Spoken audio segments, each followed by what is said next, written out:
আসসালামু আলাইকুম, কেমন আছেন সবাই? আশা করি সবাই অনেক ভালো আছেন। আলহামদুলিল্লাহ, আমরাও ভালো আছি। তো দুপুরের আয়োজনে আমি এখানে ফুলকপি কেটে বেছে চুলায় কড়াই বসিয়ে একটু পানি গরম করে ভাপ দিয়ে নিয়েছি। তো এটা হচ্ছে সিজনের ফুলকপি না, এই জন্য আর কি একটু ভাপ দিয়ে নিলাম।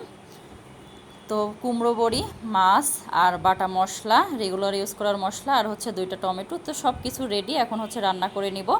চুলায় কড়াই বসিয়ে পরিমাণ মতো তেল দিয়ে দিয়েছি। তো মাছে হলুদ, লবণ আর লাল মরিচের গুঁড়া মাখিয়ে নিয়েছি। এখন হচ্ছে মাছটা ভেজে নিব।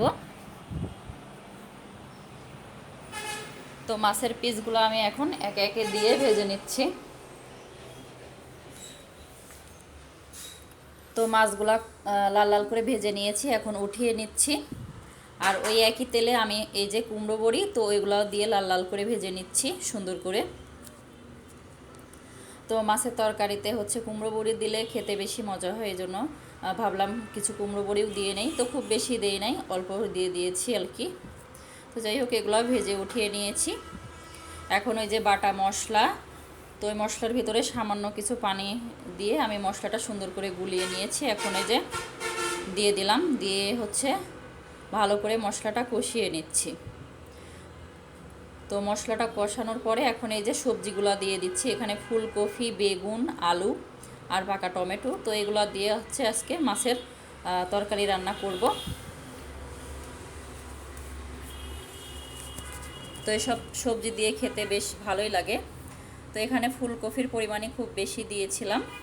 তো কষাতে কষাতে ভাবলাম কুমড়ো বড়িগুলোও দিয়ে একটু কষিয়ে নেই, একটু সুন্দর করে, একটু সময় নিয়ে। তারপরে এই পর্যায়ে এসে আমি যে পাকা টমেটো আগে থেকে কেটে নিয়েছিলাম 2টা, তো এগুলোও একটু দিয়ে দিলাম। এগুলো একটু সামান্য কষিয়ে নিব, তারপরে হচ্ছে ঝোলের পানি দিয়ে দিব। তো সবজিগুলো কষাতে কষাতে ভাজা ভাজা হয়ে গেছে, মনে হচ্ছে যে রান্না হয়ে গেছে। তো ওই পর্যায়ে এসে আমি যে ঝোলের পানি দিয়ে দিচ্ছি পরিমাণ মতো। তো ঝোলের পানিটা ফুটে গেলে ওই পর্যায়ে আমি মাছের পিসগুলো দিয়ে দেব ভেজে রাখা। আর আপনি যদি আমার চ্যানেলে আজকেই নতুন এসে থাকেন, চাইলে আমার চ্যানেলটিকে সাবস্ক্রাইব করে নিতে পারেন। আর এই ভিডিওটি যারা ফেসবুক পেজ থেকে দেখছেন, চাইলে তারা পেজটা ফলো দিতে পারেন। আর আপনি যদি অলরেডি সেই কাজটি করে থাকেন, তো আপনাকে জানাই অসংখ্য ধন্যবাদ। তো ঝোলের পানিটা ফুটে গেছে, এই পর্যায়ে এসে এই যে ভেজে রাখা মাছের পিসগুলো উপর দিয়ে দিলাম। দিয়ে একটু খুন্তি দিয়ে নেড়ে চেড়ে নিচে দিয়ে দিচ্ছি আর কি। তাতে করে হবে কি সুন্দরভাবে রান্নাটা হয়ে যাবে। তো এখন হচ্ছে জাল করে রান্না করে নেওয়ার পালা।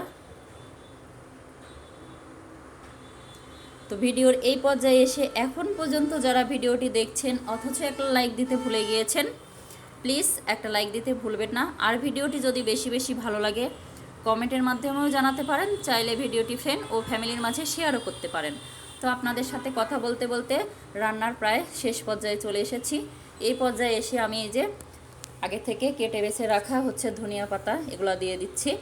তো এগুলো হচ্ছে কেটে কেটে দিলে তেমন একটা স্বাদ লাগে না, তো এগুলো হাত দিয়ে ছিঁড়ে ছিঁড়ে দিয়েছি ধনিয়া পাতা কুচি। তো হাত দিয়ে ছিঁড়ে দিলেই খেতে বেশি মজা হয়। তো যাই হোক, রান্নাটা শেষ। তো এই পর্যায়ে আমি নামিয়ে নিচ্ছি। তো দেখতে পাচ্ছেন কালারটা খুবই সুন্দর হয়ে এসেছে। তো ফুলকপি, কুমড়ো বড়ি, আলু, টমেটো, বেগুন, তো এই দিয়ে মাছের তরকারি রান্না করে খেলে কিন্তু খুবই মজা লাগে। তো ভিডিওটি প্রথম থেকে শেষ পর্যন্ত দেখার জন্য সবাইকে ধন্যবাদ।